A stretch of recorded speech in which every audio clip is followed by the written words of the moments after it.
Hey there, ladies and gentlemen, and welcome back. I'm your host, PattSun, and today we're going to be taking a look at r/infidelity. But before we begin, I just wanted to let you guys know that this entire saga took years to get where we are today, and it's only a few months ago that OP posted his latest update. So the timelines might confuse you a little. Now, with that out of the way, it's time for you guys to sit back, relax, hold on to your Dragon Balls, ladies and gentlemen, and we'll begin. Why must we always be tested? Posted by Reddit user Still Angry After 4. I've been stalking these subreddits for a while, and I thought just reading people's stories would help me, or if I found someone with a similar situation and I could see how they did it. But I guess my situation is unique. So here we go. First, let me be clear. I don't care if you think this is fake. I don't care if you want to rip me a new one after I vent. It already happened. I thought I was okay. I thought I moved on. But after last weekend it all came back, and that anger I had back then just came in full force, and even though I'm back home with my fiancé, that anger towards my ex just won't go away. I spent years in anger management for what she did and the situation that was created, and I thought I was okay. Right now I just turned 39. I was 18 when I met my ex, Marisols. During that time, I was a gangbanger with the Latin Kings. I was in a member since I was 13 and always in and out of trouble. Marisol was a church girl. My grandmother dragged me to Sunday Mass, and when I saw her, to me, it was love at first sight. I asked my cousin, who was a friend of hers, if he could introduce us, but he refused. He didn't want me to mess with her. He didn't want me to ruin her. Have you ever met someone that you wanted to make yourself better to be with? Wanted to be that man who would walk the right path. That was her. When I found out that she was going to church almost every day, I hung out by the steps, talking to her. I always walked her to and from church. She made me feel like I wasn't worthless. One thing led to another, and we were dating, and I felt great.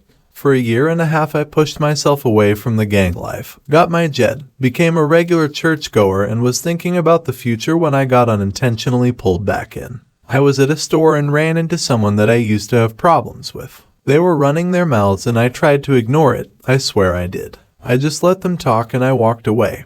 But then I got stabbed in the shoulder blade and I lost my mind. I beat the shit out of him. I got arrested, and suddenly it was like the shit I did to make my life better vanished. Marisol was pissed at me. My grandmother kept bringing up my past mistakes, and my cousin was telling me that he knew that I wasn't going to change. My public defender saw me trying to better myself, and by the grace of God, got me off after a month in lockup. Despite being angry with me, Marisol did visit me almost daily. A month after I got out, I found out I was going to be a father, and I didn't want my kid to have a dad that was dead or in jail. We eloped. I went to a trade school to become a mechanic, and I busted my ass for my future family. When Luna was born, it was almost the worst day of my life. Marisol wouldn't stop bleeding. She went into shock and they had to give her a double hysterectomy. She was in the hospital for months and Luna became my world. I wanted her life to be the best. I wanted to give her the world. When Marisol was released, I promised her that our daughter will have a life far better than ours, and for years I kept that promise. I saved enough money to move us to the suburbs, became homeowners. I was Girl Scout leader, if you could believe that.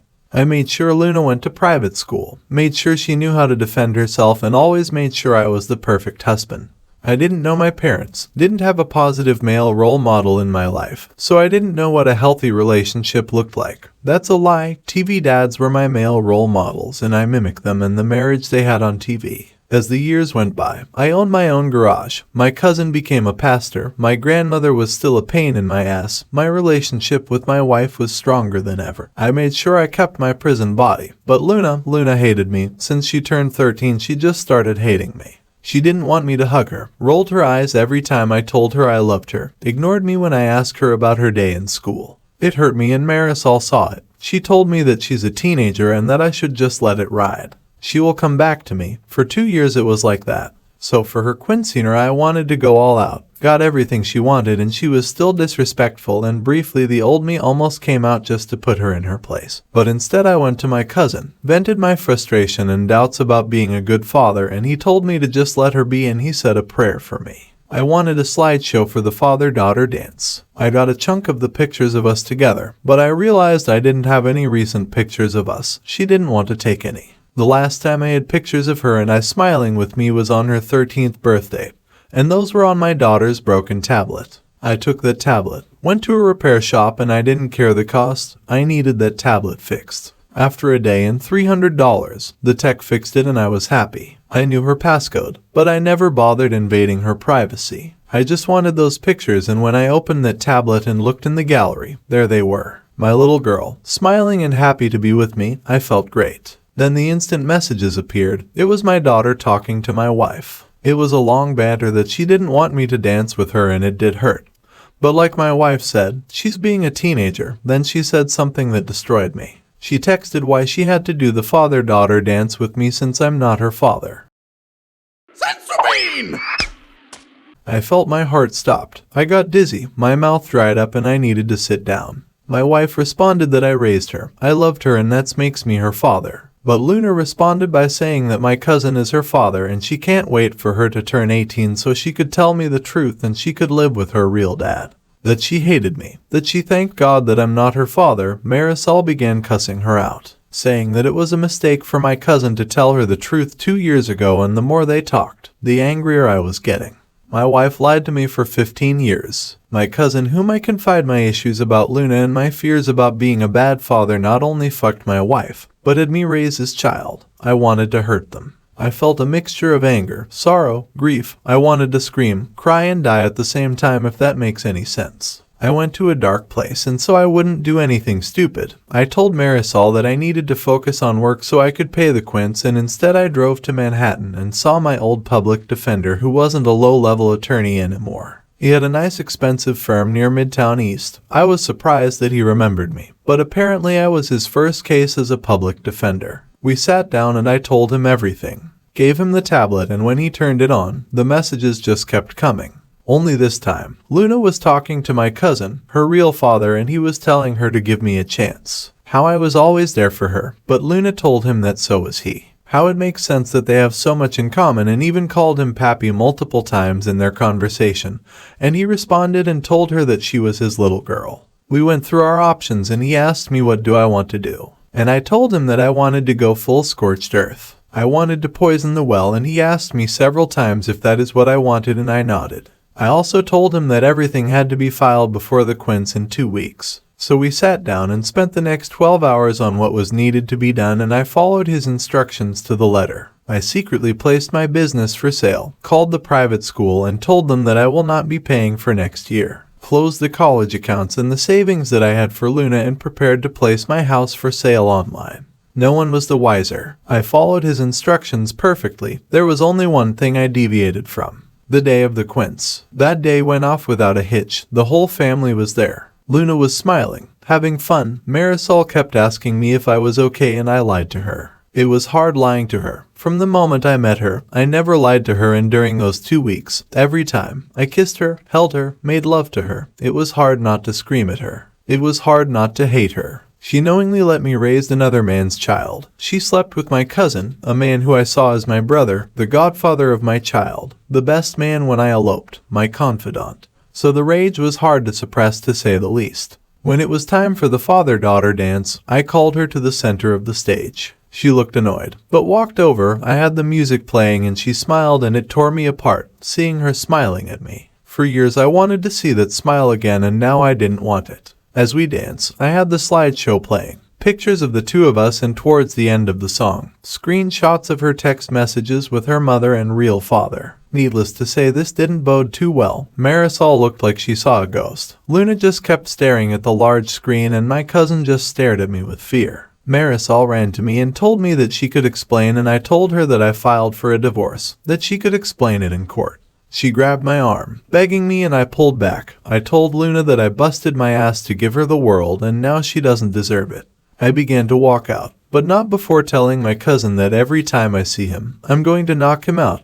Then I knocked him out. The aftermath was harsh. Marisol and Luna was at my grandmother's apartment. Her family was shocked and disgusted with her. They wanted nothing to do with her. Her father actually apologized to me. I don't know why. He never liked me despite turning my life around. That man hated me, but now I was the perfect husband and father. But just a few days prior, I was the former piece of shit. My grandmother had the audacity to tell me about the story Abraham and how when came back from battle 3 years later, his wife had a 1-year-old child and he raised him as his own and how I should be like Abraham. So I told her to get the fuck out of my house. Marisol came a few days later, crying as soon as she saw me, telling me that it was an accident. That when I was arrested she was so angry at me and my cousin was there to console her and one thing led to another and they had sex. It happened only one time and she was faithful to me ever since. She was willing to take a lie detector test to prove it. So I asked her how long she knew Luna wasn't mine and she started crying more. That look she gave me just told me that she knew from day one and asked her to leave. She wanted to go to counseling, telling me that I'm overreacting and we could make it work. It was in the past and I needed to get over it.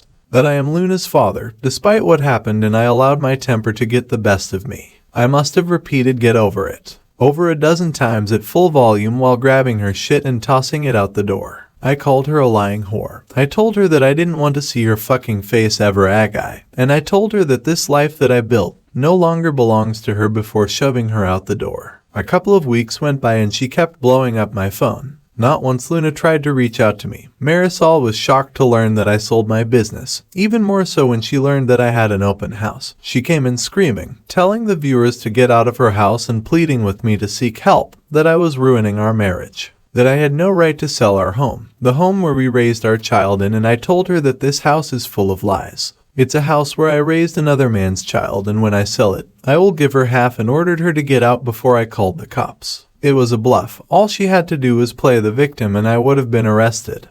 But she didn't. She complied. Shortly after this, my cousin came to talk to me and I knocked him out, dragged him outside and closed the door. I refused mediation. Marisol wanted to reconcile but I didn't. I wanted a divorce and my attorney filed for a fast-track divorce and in 3 months we were in the Nassau County Courthouse. I barely spoke to anyone during that time. I read horror stories about the court system, especially during divorce proceedings. But I didn't have that. I had a female judge who was very fair. My attorney took care of everything. First, Marisol's lawyer tried to talk about my past when I was in a gang, as if my past barred a reason for me to be a terrible husband and father. But my attorney quickly smacked that down and the judge reprimanded her attorney for trying to shame someone who turned their life around. My attorney presented all the evidence and offered a lump sum alimony payment with the pending sales of the house and business. At first Marisol kept asking me to reconsider, but I ignored her and when she finally realized that I'm not budging she agreed, yet the real surprise happened when it came to child support. My attorney presented all of the text messages from Luna's conversation with Marisol, showing that not only Luna knew I am not her father, but she cannot wait to be with her real father, saying that she no longer has to live a lie. Marisol was completely caught by surprise from this. Then my attorney filed a motion to have my name removed from Luna's birth certificate, have my last name removed as well as not being responsible for any child support since all parties agree that my cousin was her father. Marisol was shocked by this. She yelled at me, begged me not to do this to Luna, that I am her father because I raised her and as pathetic as I may sound right now, but if Luna didn't act that way towards me, if she didn't say those things, I would have agreed. There were moments that I wanted to reach out and try to make it work.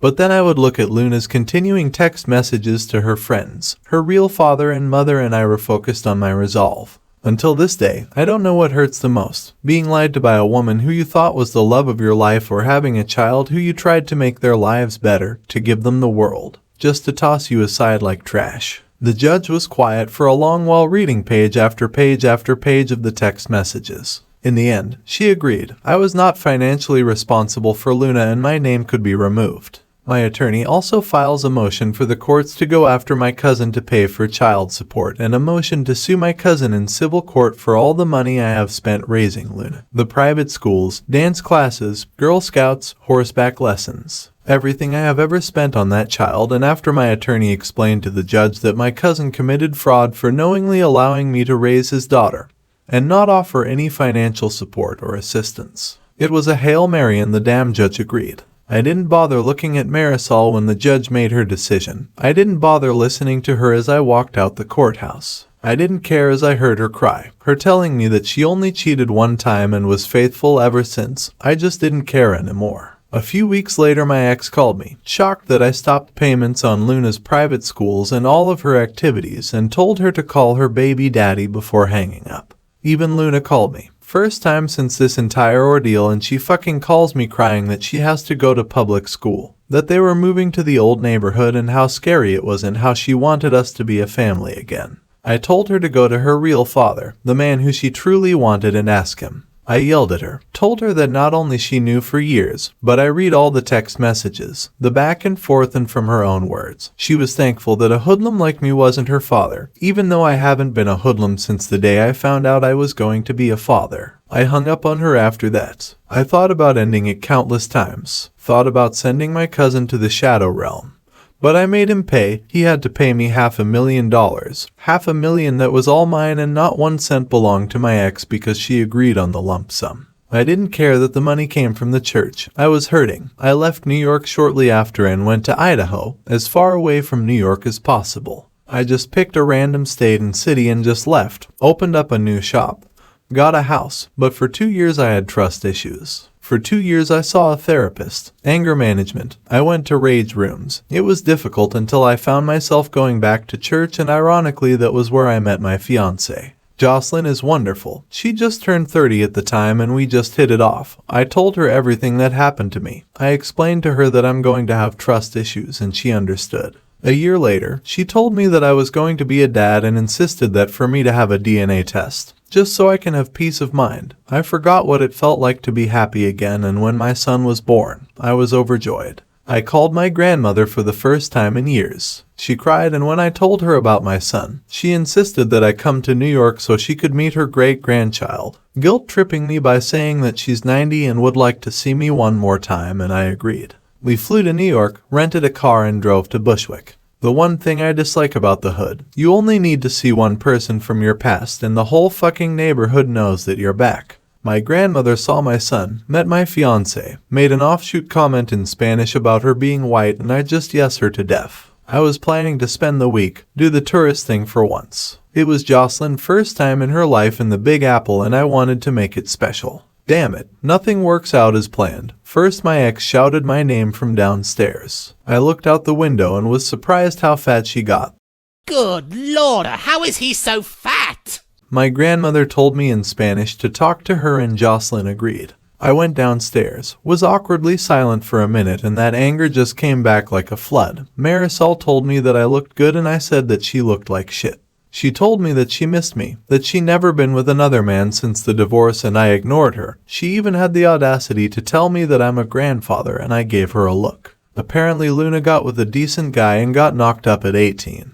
Her baby daddy joined the Marines to support them, and her father wanted nothing to do with her. Just pays the child support and refuses to acknowledge her. He's no longer a pastor and is working at the Banco Popular 2 blocks over. Then they told me that Luna named the baby after me, and I couldn't stand looking at her. Marisol wanted me to wait because Luna was on her way over, and I just walked away. I went to my grandmother's house and I didn't have to tell Jocelyn anything. She just knew, and we left. In the elevator I told her what happened, and she smiled and told me everything was going to be alright. The look on Marisol's face when we left the building. She was looking at my fiancé like she was the other woman, and Jocelyn, without missing a beat, introduced my son to her. Well, she said, I would like you to meet his biological child. That was a knife twist, but she knew my pain. Marisol kept trying to stop me from leaving, telling me that Luna felt bad about what she did and Jocelyn wanted me to make amends. But I was so angry, I hopped into the car. Ignoring Marisol's pleads, and Jocelyn told me to extend an olive branch, so I gave her my number so Luna could call me and left.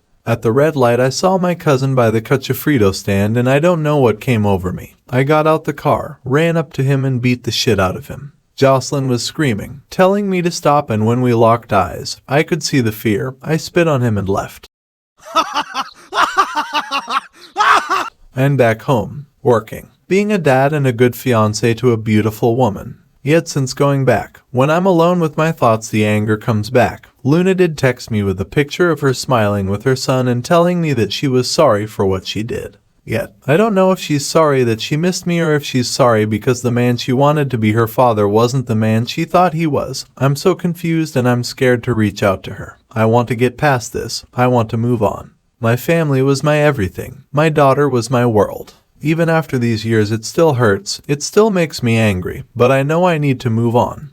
But it's hard. I want to reach out to Luna, but I'm so scared. I have people telling me to let her back in. But all I could think about are those text messages and the lies, the constant lies. I need help and my usual methods are not working. Thank you for reading this. I needed to vent. Like I mentioned, I don't care if you think this is fake. I really don't give a rat's ass, but your help is appreciated. Now for OP's first update. I'm waiting for the mods to approve this. It's been a while and yesterday was Father's Day. Luna tried calling me several times and I looked at the phone. I wanted to answer, I didn't, but all that kept lingering in my mind was those messages, what she said to her mother, to her real father, her friends. So I ignored it. Eventually I listened to her voicemail and she sounded so cheerful. She briefly apologizes for her actions, but to me, it didn't sound sincere, just passive. Maybe I'm overthinking it. She mentioned her son, her finances, and asked me to call her. Simple requests, and I became infuriated. My grandmother and my fiancé are telling me to give her a chance. But when I asked my grandmother if Luna or Marisol ever asked about me in the 4 years I left, she said Marisol did. Constantly, but not Luna. So in my twisted mind, I think Luna wants me in her life so her child would be taken care of, or maybe she wants to milk me, and that made me so angry. Even Marisol tried calling me constantly, and I'm already thinking about changing my number. So I spent the majority of my Father's Day in the gym, hitting the heavy bag, and I have an appointment today with an anger management group. Maybe they can give me an outside opinion. If this ever gets published by the mods, I would like to get your opinion as well. In the meantime, I'm just figuring this out on my own. Now for OP's second update. I would like to thank Luigi on Figgy42 for his advice on sending an email as a start. I sent a small email to Luna that simply said, "What do you want?" I didn't expect the multi-paragraph response. She started the email profusely apologizing for how she acted. She said when she found out I wasn't her father, she was angry. She confronted her mother and she cried, making her promise not to tell me. Since she felt lost, she began to talk to my cousin, her real father, more and more. He told her of my violent past, the things I used to do, things that I kept a secret from her. This made her angry, and the more they spent time together, the more she pulled away from me. She said she felt bad from time to time, but my cousin would reinforce her feelings towards me. The day of the quince, she said while we were dancing, she realized how stupid she was acting. She realized how much I loved her, and then her messages appeared on screen. In the days that followed, she was told by my wife's side of the family to give me space, to not call me, and she listened. She said she was watching her family fall apart because of her and she couldn't do anything to fix it. She told me she understood why I did what I did, yet she wanted to reach out. Her grandfather kept telling her that I loved her, that I raised her, and despite what I saw through her messages, I would do the right thing, and she believed him. During the divorce, her mother fell in a dark place, not talking to her, barely eating, she was just existing. When she found out that my name was removed from her birth certificate, she said she had a panic attack. Her mother told her that they will have to move back to Brooklyn, and when she asked about her life in school, her mother told her that was the life your father gave you and he's not your father anymore. So she called me, begging, and I cursed her out, then hanged up. She cried for days. She tried to reach out to my cousin, who pretty much ignored her. She even went to the church and he told her to leave, called her a mistake. Her mother refused to talk to her, basically locked herself in a room, only leaving to use the bathroom or take a shower. She begged her grandfather to take her to see me, and when they came to Long Island, she learned that I moved. Her grandfather told her that he will talk to my grandmother and find out where I went. For the next 2 years, according to her, it was hell. The entire neighborhood knew what happened to her and her mother. Her father avoided her at all costs and tried not to pay child support. It took her grandfather to threaten him to start paying. In the meantime, her mother didn't talk to her. She was just locked in her room. The few times they did spoke, she called her an ungrateful girl, and she was the reason why she lost the love of her life. Her grandfather had to put her mother in her place by telling her that her infidelity was the reason why she lost the love of her life, and she locked herself back into the room. So Luna barely stayed home, and that was how she met the father of her child. He worked in the corner bodega. They were the same age, and after a few months of talking, one thing led to another and she ended up pregnant. Her grandfather was furious, but when her boyfriend insisted that he would marry her, that cooled things down. Luna said her pregnancy was a blessing in disguise. Her mother began talking to her again and even began leaving the room to be by her side for every checkup. Being a senior in high school while pregnant was cliché, but she made it work. A month before the baby was born, she graduated and her boyfriend joined the Marines. He wanted to elope before leaving, but she wants a wedding.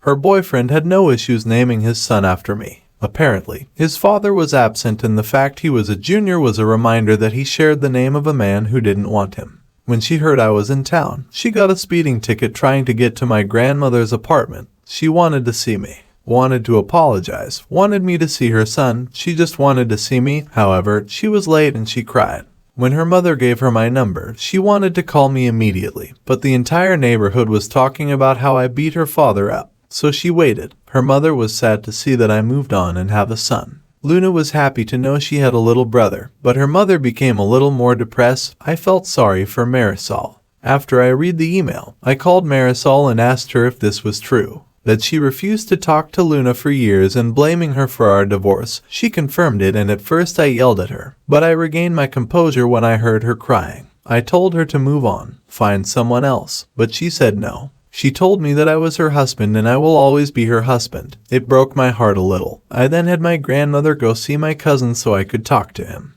The second he heard my voice, he began to cry and begged me to forgive him. I just asked him why he didn't be a father to Luna. Why he poisoned her against me, and he said it was envy. He was in love with Marisol and I took her from him. When I was arrested, he consoled her, manipulated her, and barely lasted a second with her, and she realized what she was doing and shoved him off of her, but he already came. When she found out she was pregnant, he knew the baby was his. They both knew it was supposed to be a secret. Marisol took her double hysterectomy as God's punishment for her infidelity and deceit. When Luna turned 13, he was drunk. Seeing my life and envy was the one sin he couldn't shake. So he wanted to ruin it, and he did. I told him when we see each other again in hell, I will be his eternal torturer, and hung up on him. Jocelyn was there for me. She told me that everything will be okay. Luna and I commented through email. I spoke to her on the 4th. She spent over an hour crying while talking to me. I even spoke to her boyfriend, who asked me permission to marry her. I thought it was funny, but honorable.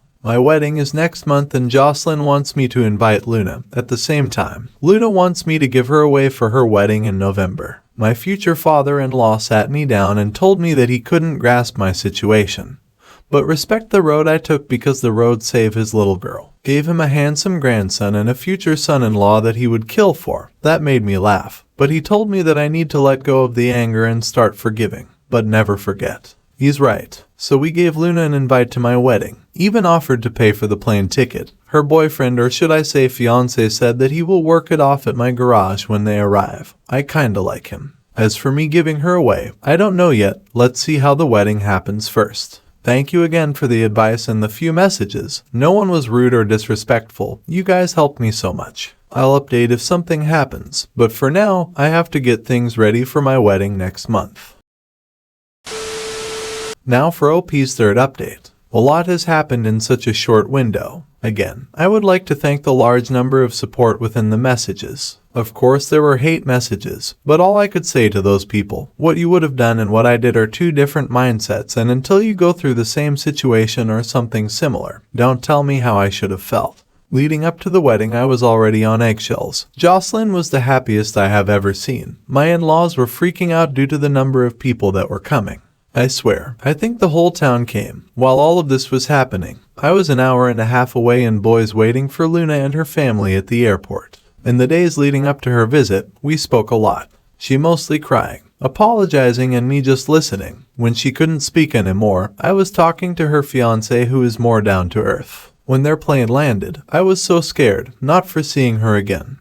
But I was afraid due to my anger. I was afraid that I would lose my temper. The second she saw me at the terminal, she ran to me, crying, and for a split second, I saw my daughter when she was 7. It was weird picturing a child in my mind. She ran screaming "Daddy," and the second she hugged me, she began to cry loudly. It was like a wail that caused so many people to look at us. She just kept saying sorry over and over, asking me to forgive her, and I just held her for over 15 minutes. She refused to let me go. It took her fiancé and I to convince her to do so. It was as if she felt the second she let go, I was going to vanish. After she composed herself, her fiancé properly introduced himself, and then they introduced me to their child. I won't lie, I cried. I wasn't angry, but I cried holding this infant. Luna was also the splitting image of her mother when she was 19, which made me wonder about Marisol. During the drive home, we talked about her fiancé's boot camp, how he's going to be a career man, how Luna was going to college online to learn accounting, mostly catching up conversation. When we arrived at my house, Jocelyn and her family has a spread ready for them. Since we've been together, Jocelyn learned how to cook Spanish foods, but the week leading up to Luna's visit, she went a little overboard, yet I get it. She wanted to make an impression. Her and Luna just hit it off. Every few minutes, Luna would walk towards me just to give me a quick hug and go back to Jocelyn. I was just holding my son and my grandson. While Jocelyn was introducing Luna to her family, I put the babies to bed and I went to the porch for some fresh air. Luna's fiancé was standing by foot of the yard, staring at all of the bisons roaming around. For a moment I wanted to give him the dad talk, but I felt that it wasn't my place. Instead I asked him how he liked the view and he was awestruck. I know the feeling. Living in the city the majority of your life, wide open spaces is a marvel to take in. After a minute or two he looked at me and told me how regretful Luna was. I've been with your daughter for 3 years and not a day goes by when she mentioned how much she misses you and regret what she did. Out of everything he told me, that single sentence constantly replays in my mind. Her fiancé's name is Roberto. For a man who is only 19 years old, he acts and talks like a man in his 30s. That tells me he had a rough life to mature so quickly. I know the feeling. The following day, I had to go to the shop and Luna practically jumped in the car with the baby. Even Roberto told her it was okay and to enjoy herself. Luna looked like she was going to hyperventilate and I told her that we'll work a half day and I'll spend the rest of the day with her. That seemed to do it and I slowly began to realize how traumatized Luna was. During the drive I asked Roberto how bad was she. She has severe abandonment issues, constantly afraid that he's going to leave her, despite him telling her that he will never. She calls him a lot, a bit clingy at times and in the beginning, afraid to be herself in fear that they will break up. He had to reaffirm his love for her just so she could let her guard down a little. This was my doing. I know that, but he doesn't blame me. He told me he completely understood why I did what I did. Allow me to say that Roberto is a terrible mechanic. He knows nothing about cars, so I had him clean up the shop so he could work off the plane tickets. We closed early and when we arrived, Luna practically ran towards me. She looked unhinged. I told her that I'll be back and she went to her fiancé. When I walked into my house, Jocelyn told me that Luna needs to be reminded that everything is going to be fine, that I won't leave her again. I didn't know what to say, but Jocelyn grabbed my hands and told me that Luna is hurting and she needs her father. For the next couple of days I spent all of my time with Luna, getting reacquainted with her. I took her to my in-laws' ranch and showed her the bisons, the elks, and took her on a hike. 2 days before the wedding I apologized to her for leaving. I apologized for the way I acted, apologized for the actions I took. She didn't want to hear any of it.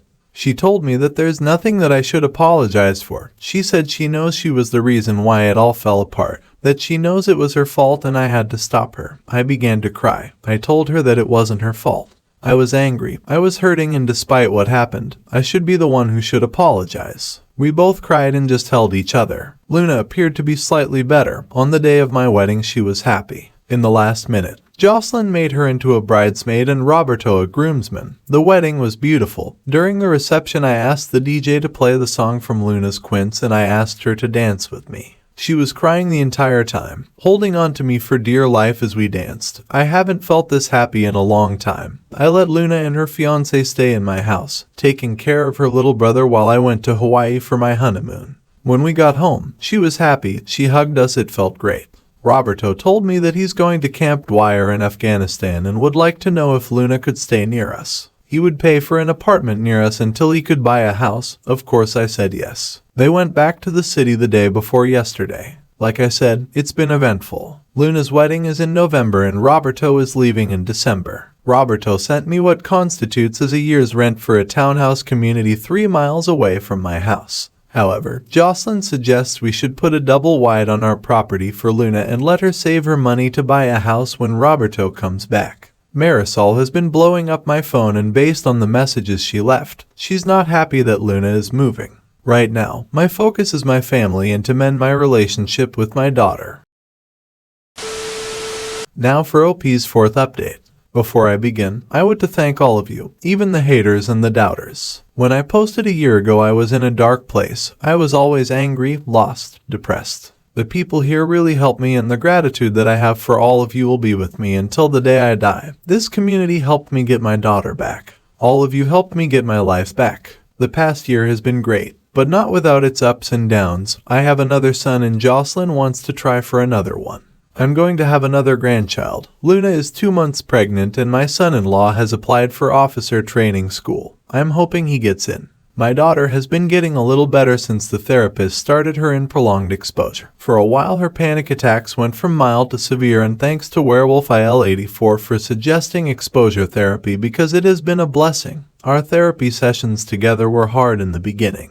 Listening to everything she went through, she owned up to her mistakes and I owned up to mine. My in-laws have her working on the ranch. Nothing fancy, feeding horses, putting out hay, and my mother-in-law has been teaching her on herding bison. It makes me smile when I see her on a horse, her face lights up. She and Jocelyn act like mother and daughter, and seeing how Jocelyn is overprotective of her is adorable. I'm blessed to marry such a wonderful woman. When I met her, she had just come out of a very abusive relationship. She had a swollen eye and bruises around her throat, and I volunteered to fix her father's 3 tractors for free since they were damaged due to her ex pouring salt and sugar in the tanks. At first, I minded my business, but as she brought me food we talked and got to know one another, and a month later we had our first kiss. It was great. Took her out to dinner, and a few days later her ex came to see me and tried to scare me off. I put the fear of God into him. Sorry, went off topic there. In the first week of May, my ex-father-in-law passed away and I was afraid that Luna would relapse, but she was strong,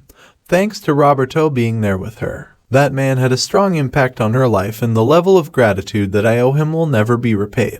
We all flew to New York and he had his viewing like a true barricua. He had a live salsa band, an open bar, and a buffet with paddles, pernil, sancocho. All of his favorite foods was there for all to chow down. Do not mourn me, celebrate me. That was the banner over his casket that was draped with the Puerto Rican flag, and he was wearing his vanilla ice cream suit. I couldn't help but smile the entire time. Marisol was there, but she was just staring into nothing. It was like her brain shut off, only to turn back on when Luna or I sat next to her and she began talking about preparing for the quints. After a while she realized where she is and her brain shuts off again. Her therapist told us during the second day of the viewing that her mind is stuck in a moment where she was at her happiest. When Luna walked away, the therapist told me that in her professional opinion, she believed my cousin may have raped Marisol, and her mind protected her from that trauma, rationalized it, and made her believe it was a moment of weakness. That messed me up, and I told Jocelyn what the therapist said and she was shocked. She insisted that I should tell Luna, but I was afraid to. She made so many steps to get better, I didn't want her to revert back. Instead, we told Roberto first, who wanted to go and find my cousin. But I talked him down, and then we sat as a family and spoke to Luna. It was a bad night, a really bad night. We had an incident at the burial 2 days later. My cousin showed up uninvited and caused a scene. He was drunk and I wanted to send him to the shadow realm, I believe is the proper term. Instead, I told him to leave. Roberto was holding me back and my cousin began shouting that he was always better than me and always will be. And it was because of him and his daughter that I made my life better, so in a way, he's responsible for me bettering myself. I got angry and I practically lifted Roberto off the ground to get him. But Luna punched him in the mouth and began pummeling him. She was screaming and crying. She was so angry while attacking him. I briefly hesitated and Roberto pulled her off of him. As he was getting up, Jocelyn punched him and knocked him out, breaking her index finger in the process. Before we went back home, we had a family meeting and we all agreed that we will transfer Marisol into a mental facility near us since she has no one else. We are still going to therapy, and with this new realization, my daughter is trying to cope with the fact that she might be a product of rape. Before this happened, I was planning to adopt her since legally she's no longer my daughter. I want to make it official again. But I feel like the timing might not be right. I will answer any questions. I owe this community a lot, and God bless you all. Now for our 5th update. Hello everyone. It's been a while and I would like to express my gratitude to all of you. My family continues to grow. I have 2 grandchildren, a boy and a girl, 2 sons and another daughter on the way. For a while I was guilt-stricken, being a bit depressed after being told what happened in Marisol's hypnotherapy session. From the explanation, she said no twice before freezing up for over a minute, and she begged him to stop, which was when my cousin finished and got off of her. The therapist said she rolled to her side and kept repeating over and over it was a mistake, and she convinced herself that it was a mistake. That truly impacted me. It caused this cloud of depression to hover over me. I blamed myself, I blamed my cousin. I began playing scenarios in my head, focusing on the could've, would've, should've, and it hit so hard. I told myself that my cousin was right. I did ruin her. I struggled to remember every family interaction to see if there were any signs. Anything that would have indicated that he did something to her, and there was. Whenever he was in the house, she was never in the same room with him or alone with him. I never noticed it. But now, everything is so vivid. Hindsight is a real bitch. Over the next few months, Luna and I sat in a family therapy session with Marisol. Like many of you, the therapist also asked me what I would have done if Marisol told me the truth when I got out. Honestly, I would have taken him out. If she would have told me years later, I would have beaten him by an inch of his life. Finally, I was asked if she would have told me during the quints. I said I wouldn't believe her at first. However, I would have asked, poked, prodded, and eventually found out the truth. The way I was feeling back then, I would have sent my cousin to the hospital, but I wouldn't have skipped town. I believe that things would have been dramatically different. Eventually, Marisol became consolable. She cried and apologized to both of us. As time went on, Marisol confessed that since she couldn't give me another child, she focused on being the best wife and partner she could be. And when I left, she admitted that when she looked at our daughter, all she saw was my cousin. I asked her why she allowed my cousin to still come to our home. She said that in a way he was my brother. I was always so proud of him, especially when he became a pastor. I spoke very highly of him. I always went to him for advice, and in her mind, she saw him as a mistake. A brief moment of mistake that wouldn't go away. So she avoided him at every turn. Luna's panic attacks came back, a bit more aggressive. But now she's doing well. I officially adopted her last month. It was my birthday gift to her. She couldn't stop crying. She looked so happy. From what I heard, my cousin moved to Puerto Rico after getting fired. The bank had to let him go due to the vast number of people walking into the bank and making a scene. We placed a new trailer next to Luna for Marisol. She was released in mid-March, and at first, it was awkward, extremely awkward. I used to watch TV shows with scenarios like this. Having your ex-wife and current wife near one another. On TV they're friendly, that's TV. Jocelyn was very civil but made a clear boundary for Marisol to follow. However, Marisol told us that she doesn't want to stay on our property. She wants to stay near us, but all she wants is to be a mother and grandmother. She wants her and me to be friends, but distant friends, and I could respect that. A few times Jocelyn and Marisol butted heads, mostly on child rearing and cooking habits. My in-laws, like me, felt awkward about the entire situation, and it's not helping that my brother-in-law is a bit smitten with Marisol to the point that Jocelyn smacked him in the back of his head so she could knock some sense into him. It didn't work. The man is 2 years older than me, a widower of 2 years with 3 little girls. He's a really nice guy, a great wrangler, and he's been around my property more than I could care for just so he could try to talk to Marisol. I don't mind. What Jocelyn does, she's very overprotective of her big brother, and she feels that if the two of them do get together, she would not know if it was genuine. I could respect that. There was an incident on Luna's birthday, shortly after giving her the adoption papers. I danced with Luna and then with Jocelyn, and when Marisol tried to dance with me after dancing with Roberto and Jocelyn's brother, I respectfully declined. But it enacted Jocelyn's green-eyed monster, and she became a bit territorial. On Easter, we were watching the kids hunting eggs, and I overheard Marisol tell Jocelyn that she envied her. She was able to give me children. Jocelyn told her that Luna is my daughter, despite the circumstances. Luna was mine, and she should always remember that. Marisol cried, and it was the first time I saw them getting along. This is where I'm at right now. Hopefully, everything balances out. And now, for OP's update, almost 3 years since the original post. Healing takes time and patience. Healing takes understanding. It also helps when there's a support system. My wife is my support system. Watching her with my daughter, the way she's there for her, and lately the way she's there for my ex-wife. Taking her to the Survivor group meeting every week amazes me with how blessed I am. I sat her down and thanked her for everything she has done. I told her how lucky I am to be with her, and she gave me a wide smile before kissing me. She tells me that I saved her as well, reminding me about her very abusive ex and how trapped she was, then telling me her being there for me and my family was the least she could do. We sat watching TV while holding each other, and that was when I got a message from my cousin. I quickly blocked him. A week later, I got a letter from him and I burned it. Another week went by and my wife tells me that her brother is heavily interested in asking her out. I personally do not care, but I told her that Marisol is a grown adult who is healing from a lot of trauma, and if he understands that and is willing to be patient, then I have no issues.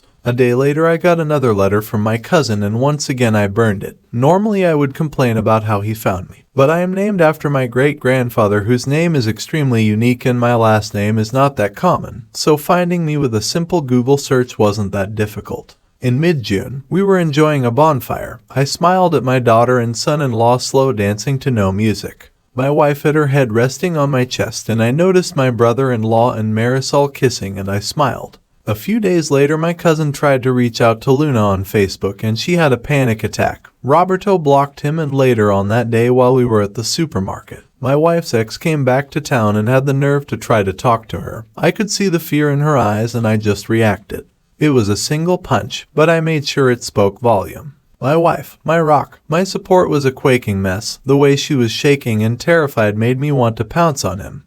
But the sheriff intervened and told him to leave before checking on Jocelyn. In the years we've been together, I've never seen her so terrified. While the sheriff was talking to us, I watched her ex walking past the window, and the bastard was smiling at me. The sheriff noticed and grabbed my arm, telling me to take Jocelyn home. During the drive she was quiet, and when we got home, all she wanted was for me to hold her and don't let go. Luna was extremely concerned, and Jocelyn grabbed her as well and pulled her into the hug. None of us had ever seen her like this, and all I wanted to do was protect her. Later that day, her brother showed up and told us that he and the sheriff paid her ex a visit and told him to leave. That didn't work. That man showed up at my shop the next day, threatening to sue me for assault. I just smiled at him. I told him in the 10 minutes he was running his mouth, I came up with a half-dozen ways to make him disappear. That shut him up. But for the next week and a half, he kept testing me. Testing us. That entire time Jocelyn was constantly afraid, thinking he might do something to her, to me. Her brother is a game warden and warned him to stay away, and the son of a bitch reported him to his supervisor. Every time I wanted to approach him, Jocelyn begged me not to. However, she's my wife and I needed to protect her, but I told her that I would not approach him.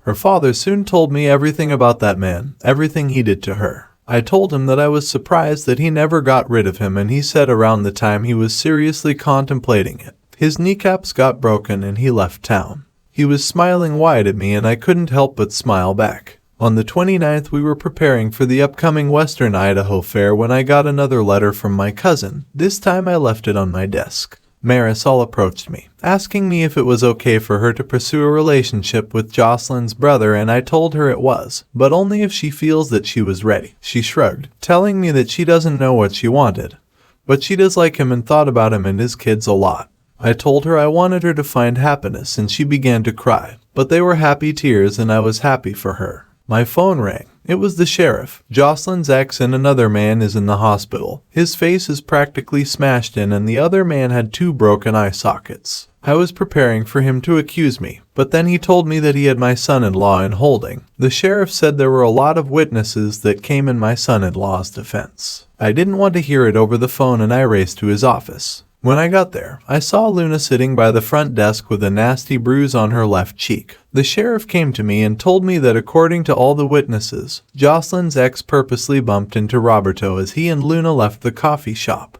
An argument started and Roberto tried to de-escalate the situation. Another man appeared and shoved Roberto, and Luna shoved the man and Jocelyn's ex back, prompting Jocelyn's ex to smack Luna and Roberto, placing the 2 men in the hospital. The sheriff is not pressing charges, but he had to inform Roberto's commander. After being released, Roberto had to leave for his 13-hour drive to Yuma immediately. Luna was blaming herself for pushing Jocelyn's ex. Jocelyn is trying to be there for her but is blaming herself for this entire situation. Marisol is surprisingly there for both of them, and the topping of this shit sandwich came in the other day. A woman who is 6 months pregnant came to my shop. She asked for my name, and when I saw her, she told me that she was my cousin's fiancée, which took me by complete surprise. My cousin has leukemia and has been trying to reach out to me, Luna and Marisol, to make penance. I told her to leave, but she refused. She wanted me and Luna to get tested to see if we're a match to donate bone marrow. She burst into tears, telling me that she doesn't want to have a child grow up without a father. I told her that she will be doing her child a favor. She slapped me. She said that my cousin was completely honest with her. She knows everything that he has done, but she wants him to be in their child's life and again begged me to get tested.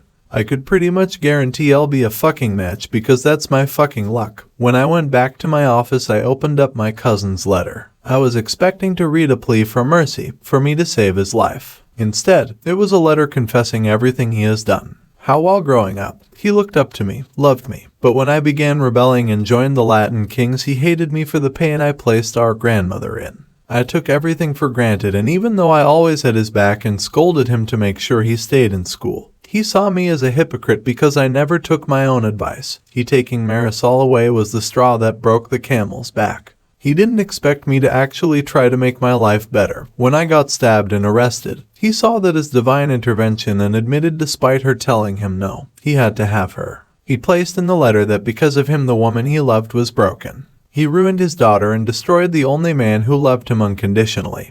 He also placed in the letter that if his fiancée ever comes to see me, telling me that he was sick. It's true, he is sick, but he doesn't want me or Luna to get tested. This is the path he chose and the outcome will be his. He ended the letter profusely apologizing to all of us. I saw my pastor soon after, venting everything, and he compared me to Job. This is ironic because out of all the biblical tales, I hated the book of Job. My pastor told me that everyone struggles like Job, some more than others, but it teaches us to comfort those who suffer and how we become better people through adversity. This morning I went to the hospital. The benefit of a small town is that everyone knows everyone's business. Without asking, the nurse escorted me to Jocelyn's ex's room where I sat there waiting for him to wake up. He was shocked to see me. I had a conversation with him, and even though his jaw was wired shut, he completely understood the man I will become if he ever crossed my family again. I forgot how easily it was to become someone so dark, and as of this moment, I am sitting in the cancer ward, just typing this long tirade on my phone, thinking about getting myself tested to see if I am a match, wondering why must we always be tested? Why must we constantly endure? Why must there be people who want to ruin everything? OP, you're a good man, my dude. And the test that you're talking about in life is what makes us stronger. Some never get tested but somehow end up worse than those who had been. Just continue to protect your loved ones, even those who don't deserve it. And while I don't completely believe your story because after all it sounds fake, but regardless, thank you for posting anyways, man. I wish you and your family the best. Viewer support is the best way for me to remain independent and continue bringing you these daily videos, which will always be here on my channels for you to watch absolutely free. So please consider subscribing to me on Rumble and on YouTube. Both will be linked in the description box down below. Thanks for listening, everyone. If you even somewhat enjoyed today's story, make sure to give this video a thumbs up, and if you really like it, consider subscribing to PattSun to never miss a future upload. Stay strong.